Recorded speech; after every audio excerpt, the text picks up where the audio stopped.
Hello दोस्तों, स्वागत है आपका एक नई वीडियो में जिसमें हम आज से स्टार्ट करें जीके जीएस का जो है प्रैक्टिस सेट्स, ठीक ना।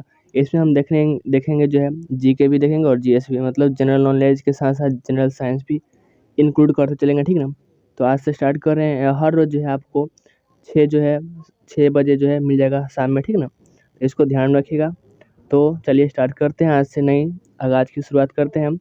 तो पहला क्वेश्चन कहता है, इसको यह जो है प्रैक्टिस सेट नंबर 1 का कहता है नीली क्रांति संबंधित है। तो नीली क्रांति जो है किससे संबंधित है? तो ऑप्शन ए है मछली उत्पादन से, ऑप्शन बी है दुग्ध उत्पादन से, ऑप्शन सी है तेल उत्पादन से, ऑप्शन डी है खाद्य उत्पादन से। तो नीली क्रांति का जो संबंध है वो किससे है? तो ऑप्शन नंबर ए जो है इसका राइट आंसर हो जाएगा मछली उत्पादन से, ठीक ना। किससे है? तो मछली उत्पादन से है। और विभिन्न जो है कृषि क्रांतियाँ जैसे है कि हरित क्रांति का संबंध किससे है उसको देख लेते हैं, ठीक ना। तो हरित क्रांति का संबंध किससे है? तो खाद्यान्न उत्पादन से, ठीक ना। श्वेत क्रांति का संबंध किससे है? तो दुग्ध उत्पादन से है। उसी तरह जो है नीली क्रांति का संबंध किससे है? तो मत्स्य उत्पादन से यानी मछली उत्पादन से है। फिर भूरी क्रांति का संबंध किससे है? तो उर्वरक जो है खाद्य उत्पादन से है। फिर है रजत क्रांति का संबंध किससे है? तो अंडा उत्पादन से है। पीली क्रांति का संबंध किससे है? तो तिलहन उत्पादन से है। कृष्ण क्रांति का संबंध किससे है? तो बायोडीजल जो है उत्पादन से है। फिर अगला है लाल क्रांति का संबंध किससे है? तो टमाटर और मांस उत्पादन से है। और अगला है गुलाबी क्रांति का संबंध किससे है? तो झींगा मछली उत्पादन से है। और बादामी क्रांति का संबंध किससे है? तो मसाला उत्पादन से है। और सुनहरी जो है क्रांति का संबंध किससे है? तो फल उत्पादन से है। और अमृत क्रांति का संबंध किससे है? तो नदी जोड़ों परियोजना से है। और गोल क्रांति का संबंध किससे है? तो आलू से है। और अगला है स्वर्ण क्रांति का संबंध किससे है? तो बागवानी से है। और खाकी जो है क्रांति का संबंध किससे है? तो चमड़ा से है। और काली क्रांति का संबंध किससे है? तो कच्चा तेल उत्पादन से है। तो यह जो था जो है कुछ महत्वपूर्ण जो क्रांतियाँ था, ठीक ना। अगला जो है क्वेश्चन है, अगला क्वेश्चन 2 नंबर क्वेश्चन कहता है कि जो है गुड़ी पड़वा किस राज्य का नव वर्ष है? तो गुड़ी पड़वा जो है किस राज्य का नव वर्ष है? ऑप्शन ए है बिहार, ऑप्शन बी है राजस्थान, ऑप्शन सी है महाराष्ट्र और ऑप्शन डी है उड़ीसा। तो गुड़ी पड़वा जो है किस राज्य का जो है नव वर्ष है? तो ऑप्शन नंबर जो है सी जो है इसका राइट आंसर हो जाएगा। गुड़ी पड़वा कहाँ का है? तो महाराष्ट्र का है। कहाँ का है? तो महाराष्ट्र का है। इसको ध्यान रखिएगा। अगला क्वेश्चन है, अगला क्वेश्चन देखने से पहले जो है कुछ जो है महत्वपूर्ण भारतीय राज्यों के जो नव वर्ष है उसको देख लेते हैं। जैसे कि महाराष्ट्र का कौन सा है? तो गुड़ी पड़वा, ये था क्वेश्चन हम देख लिए। उसी तरह जो पंजाब का नववर्ष क्या है? तो वैसाखी है। असम का नववर्ष क्या है? तो बोहाग बिहू है। केरल का जो है नववर्ष क्या है? तो विशु है। सिक्किम का नववर्ष क्या है? तो लोसूंग है। कश्मीर का नववर्ष क्या है? तो नवरे है। और आगे है उड़ीसा का जो है नववर्ष क्या है? तो पाना संक्रांति है। गुजरात का नववर्ष क्या है? तो बेस्टू वरस है। पश्चिम बंगाल का नववर्ष क्या है? तो पोहिला वैसाख है। तमिलनाडु का जो नववर्ष क्या है? तो पुथंडु है। अगला है आंध्र प्रदेश, कर्नाटक और तेलंगाना, यह तीनों का जो नववर्ष क्या है? तो उगादी है, ठीक है। तो इसको ध्यान रखिएगा। यह जो है काफ़ी जो इम्पोर्टेंट है, सब इसको ध्यान में रख लीजिएगा। और इसका पीडीएफ चाहते हैं तो टेलीग्राम से जुड़ जाइएगा। इसी नाम से जो है टेलीग्राम भी चैनल है, ठीक ना। अगला क्वेश्चन 3 नंबर क्वेश्चन देखते हैं। 3 नंबर क्वेश्चन कहता है सतलज नदी का वैदिक कालीन नाम क्या है? तो सतलज नदी का जो है वैदिक कालीन नाम क्या है? तो ऑप्शन ए है परुशनी, ऑप्शन बी है वितस्ता, ऑप्शन सी है शतुद्री और ऑप्शन डी है स्किनी। तो यह भी काफ़ी इंपॉर्टेंट है कि सतलज नदी का जो है वैदिक कालीन नदी क्या है, वैदिक कालीन नाम क्या है? तो ऑप्शन जो है सी जो है राइट आंसर हो जाएगा। सतलज का क्या है? शतुद्री है। स से शतुद्री, स से सतलज, को ध्यान में रखिएगा, ठीक है ना। काफ़ी इंपॉर्टेंट है। उसी तरह जो है विभिन्न जो है नदियों को देख लेते हैं उसको वैदिक कालीन नाम क्या है। जैसे कि व्यास का जो है वैदिक कालीन नाम क्या है? तो विपाशा है। व्यास का क्या है? तो विपाशा है। गंडक का क्या है? तो सदानीरा है। गंडक का क्या है? तो सदानीरा है। उसी तरह रावी का क्या है? तो परुशनी है। रावी का क्या है? तो परुशनी है। सतलज का क्या है? शतुद्री है। सतलज का क्या है? तो शतुद्री है। चिनाब का क्या है? तो अस्किनी है। चिनाब का क्या है? तो अस्किनी है। झेलम का क्या है? तो वितस्ता है। झेलम का क्या है? तो वितस्ता है। अगला है घग्घर का क्या है? तो हसदत्ती है। फिर गोमल का क्या है? तो गोमती है। गोमल का क्या है? तो गोमल का क्या है? तो गोमती है। स्वात का क्या है? तो सुवस्तु है। काबुल का क्या है? तो कुबा है। कुरमम का क्या है? तो क्रूब है। और सिंध का क्या है तो सिंधु है, और सोहन का क्या है तो सुसोमा है, ठीक है ना। तो यह सब जो है कुछ नदी का वैदिक कालीन नाम था, ठीक है ना, काफ़ी इंपोर्टेंट है, ठीक है ना। अगला क्वेश्चन देखते हैं। 4 नंबर क्वेश्चन कहता है कि शेषनाग झील किस राज्य में स्थित है। तो शेषनाग झील किस राज्य में स्थित है तो केरल में है।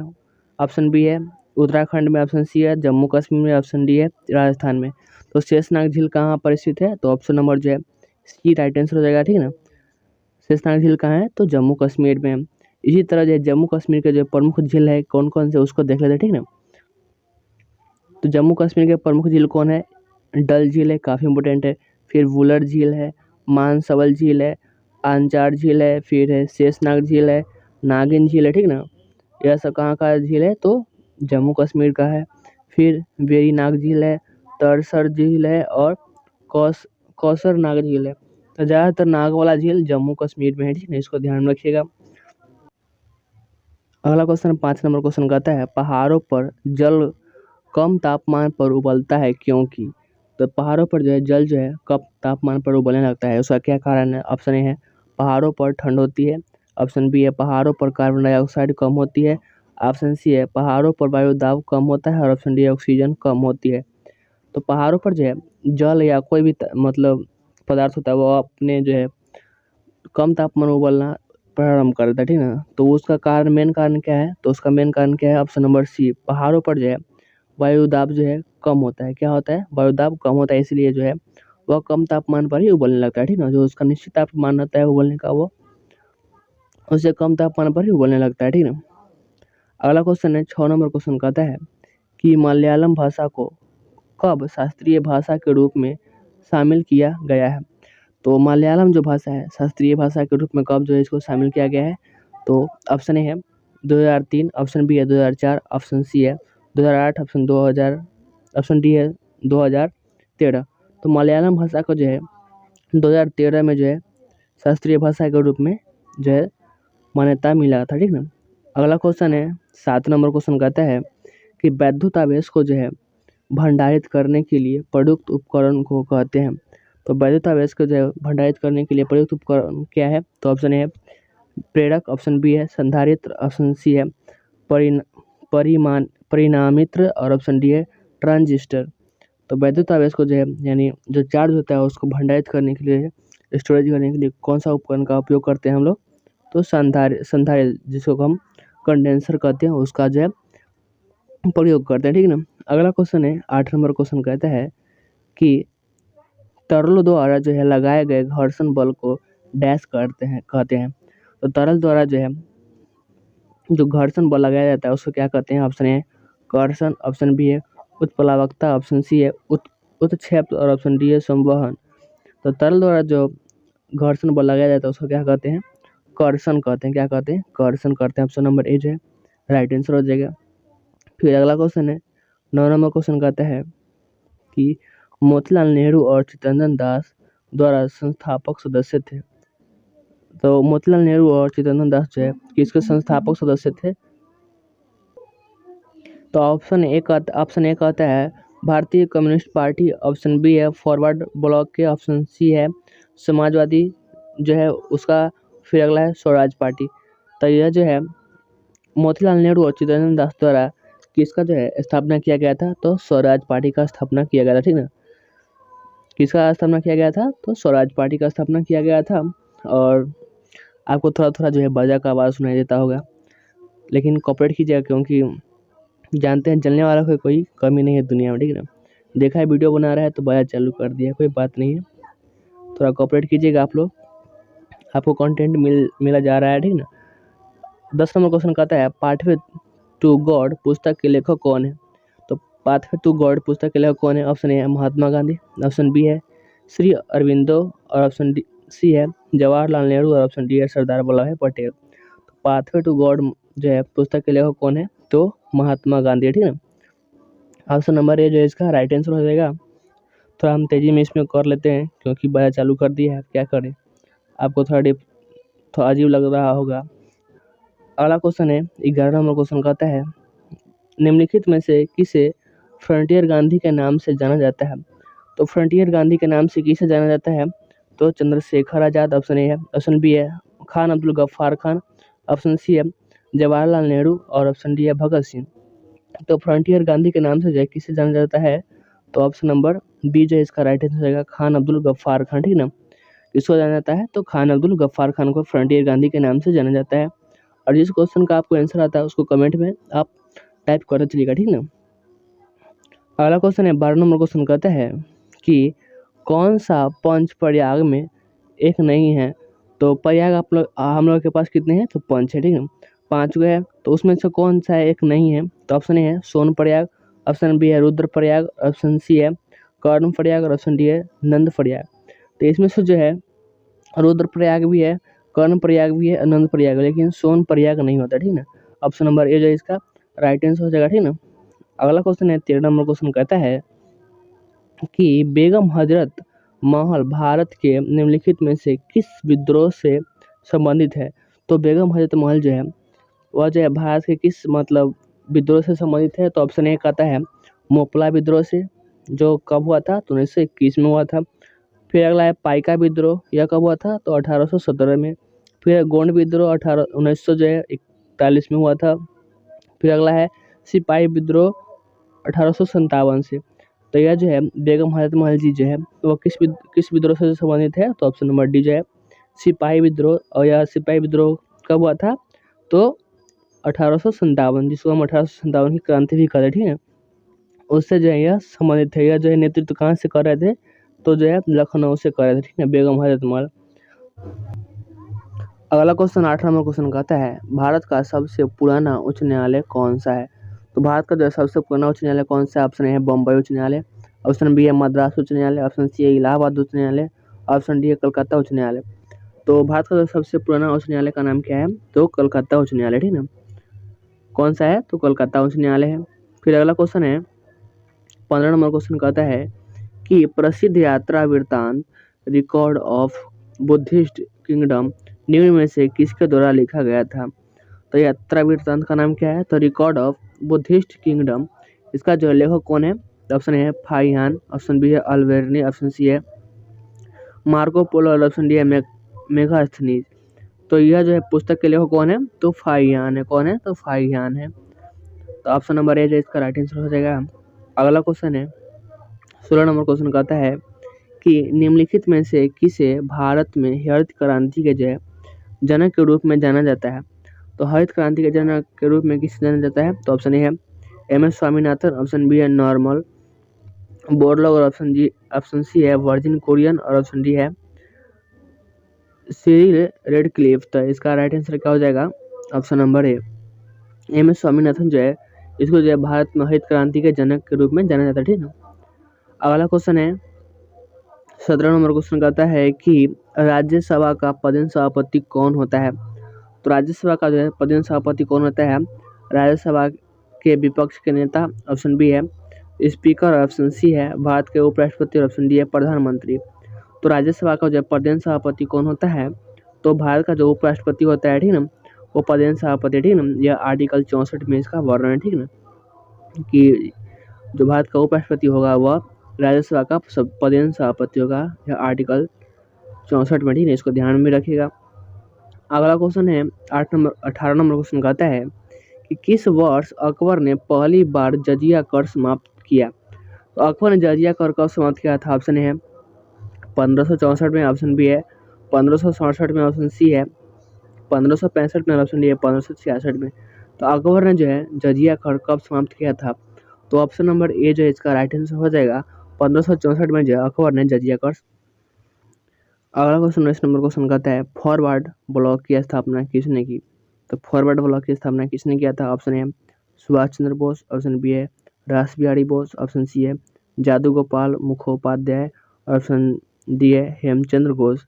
तो फॉरवर्ड ब्लॉक की स्थापना किसने किया था? तो ऑप्शन नंबर ए जो है राइट आंसर हो जाएगा सुभाष चंद्र बोस जी जो है फॉरवर्ड ब्लॉक की स्थापना किए थे, ठीक ना। फिर अगला क्वेश्चन है 20 नंबर क्वेश्चन कहता है महेंद्रगिरी पहाड़िया जो है डैश में स्थित है, ठीक ना। तो महेंद्रगिरी पहाड़िया कहाँ स्थित है? ऑप्शन ए हिमाचल प्रदेश में, ऑप्शन बी है तमिलनाडु में, ऑप्शन सी है ओडिशा में, ऑप्शन डी है महाराष्ट्र में। तो महेंद्रगिरी की पहाड़िया कहाँ स्थित है? तो ऑप्शन नंबर जो है सी जो इसका राइट आंसर हो जाएगा ओडिशा में। कहाँ स्थित है? तो ओडिशा में स्थित है, ठीक ना। फिर अगला क्वेश्चन है 21 नंबर क्वेश्चन कहता है कि भारत में बारूद का उपयोग सबसे पहले किसने किया? तो भारत में जो है सबसे पहले जो बारूद का उपयोग किसने किया था? तो ऑप्शन ए है अलाउद्दीन खिलजी, ऑप्शन बी है नवाब सिराजुद्दौला, ऑप्शन सी है शेरशाह सूरी, ऑप्शन डी है बाबर। तो भारत में जो है सबसे पहले जो है बारूद और तोपखाना का जो है उपयोग किसने किया था? तो ऑप्शन नंबर डी जो है इसका राइट आंसर होगा बाबर ने किया था, ठीक ना। कौन किया था? तो बाबर ने किया था। फिर अगला क्वेश्चन है 22 नंबर क्वेश्चन कहता है कि समुद्रगुप्त के दरबारी कवि हरिसेन ने संस्कृत जो है संस्कृत में किस प्रशस्ति यानी स्तंभ शिलालेख की रचना की? तो जो है समुद्रगुप्त के दरबारी कवि कौन थे? तो हरिसेन थे, ठीक ना। उसने जो है संस्कृत में जो है प्रशस्ति का जो है रचना की है, वह कौन सा प्रशस्ति है? तो ऑप्शन ए है हाथी गुम्फा शिलालेख, ऑप्शन बी है प्रयाग स्तंभ शिलालेख, ऑप्शन सी है अशोकन शिलालेख और ऑप्शन डी है जूनागढ़ स्तंभ शिलालेख। तो समुद्रगुप्त के जो है दरबारी कवि हरिसेन द्वारा जो है कौन सा जो है शिलालेख का रचना किया गया है? तो प्रयाग स्तंभ शिलालेख का स्थापना मतलब रचना किया गया है, ठीक ना। ऑप्शन नंबर बी जो है इसका राइट आंसर हो जाएगा। अगला क्वेश्चन 23 नंबर क्वेश्चन कहता है कृष्णदेवराय निम्नलिखित में से किस राजवंश से संबंधित थे? किस राजवंश से थे? तो ऑप्शन है तुलु वंश, ऑप्शन बी है चोल वंश, ऑप्शन सी है पल्लव वंश, ऑप्शन डी है सालुब वंश। तो कृष्णदेवराय जो है इसका संबंध किस राजवंश से था? तो तुलु राजवंश से। किस राजवंश से? तो तुलु राजवंश। ऑप्शन नंबर ए जो है राइट आंसर हो जाएगा। अगला क्वेश्चन 24 नंबर क्वेश्चन कहता है संयुक्त राष्ट्र संघ का मुख्यालय कहाँ है? तो संयुक्त राष्ट्र संघ का जो है यूएनओ का जो है मुख्यालय कहाँ है?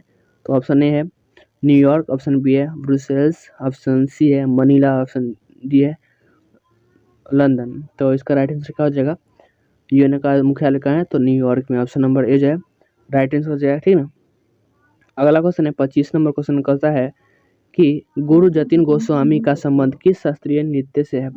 तो गुरु जतिन गोस्वामी का संबंध किस शास्त्रीय नृत्य से है? तो ऑप्शन ए सत्रिया से, ऑप्शन बी है कथक से, ऑप्शन सी है कथकली से, ऑप्शन डी है मणिपुरी से। तो जो है गुरु जतिन गोस्वामी का संबंध जो है किससे है? तो ऑप्शन नंबर ए जो है इसका राइट आंसर रहेगा सत्रिया से, ठीक ना। तो गुरु जतिन गोस्वामी का संबंध किस शास्त्रीय नृत्य से है? तो सत्रिया का। सत्रिया जो है कहाँ का जो है शास्त्रीय नृत्य है? तो यह असम का है, ठीक ना। असम का है। फिर अगला है जो है कथक कहाँ का है? तो यह जो है उत्तरी भारत बोला जाता है या तो उत्तर प्रदेश, दोनों में से कोई आंसर मतलब ऑप्शन आएगा। तो अगला क्वेश्चन अगला जो है कथकली कहाँ का है? तो यह जो है केरल का है और मोहिनीअट्टम भी है केरल का है। फिर अगला है मणिपुरी कहाँ का है? तो मणिपुर का है। और एक आता है भरतनाट्यम कहाँ का है? तो वह तमिलनाडु का है। और एक और आता है कुचिपुड़ी कहाँ का है? तो यह जो है आंध्र प्रदेश का। यह सब जो है शास्त्रीय नृत्य है, उसको ध्यान में रखिएगा, ठीक ना। वह कौन सा राज्य में है पूछ लेता है। और यह जो है आपके लिए जो है होमवर्क क्वेश्चन रहेगा, इसका जो है आंसर आपको कमेंट बॉक्स में देना है, ठीक ना। तो यह जो है क्वेश्चन है वेनेजुएला देश की मुद्रा क्या है? तो वेनेजुएला देश का जो मुद्रा क्या है? ऑप्शन है रुपया, ऑप्शन बी है बोलीवर, ऑप्शन सी है सोल और ऑप्शन डी है यूरो। तो इसका राइट आंसर आपको कमेंट में लिखना है। और थोड़ा सा इस वीडियो में आपको ज़्यादा हल्ला सुनाई देता होगा, ठीक ना, लेकिन कोई बात नहीं है। अगली बार से ट्राई करेंगे कि आपको हम शांति जगह में जाके वीडियो बनाएं। लेकिन कोई बात नहीं है, ये कैसा वीडियो आपको लगा आप कमेंट बॉक्स में ज़रूर बताइएगा, ठीक ना। और थोड़ा सा सपोर्ट कीजिएगा या प्रैक्टिस सेट को, और अपने दोस्तों में जरूर वीडियो को शेयर कीजिएगा, ठीक ना। और ये चैनल पर पहली बार चैनल को सब्सक्राइब करके बेल आइकन को जरूर प्रेस कर लीजिएगा ताकि इसके आगे का प्रैक्टिस सेट डाले तो आपको नोटिफिकेशन मिल जाए, ठीक ना। तो ज़रूर बताइएगा कमेंट में कि वीडियो आपको कैसा लगा कंटेंट के हिसाब से, ठीक ना। और तो मिलते हैं अगले वीडियो में अगले प्रैक्टिस सेट के साथ। तब तक के लिए धन्यवाद। जय हिंद, जय भारत।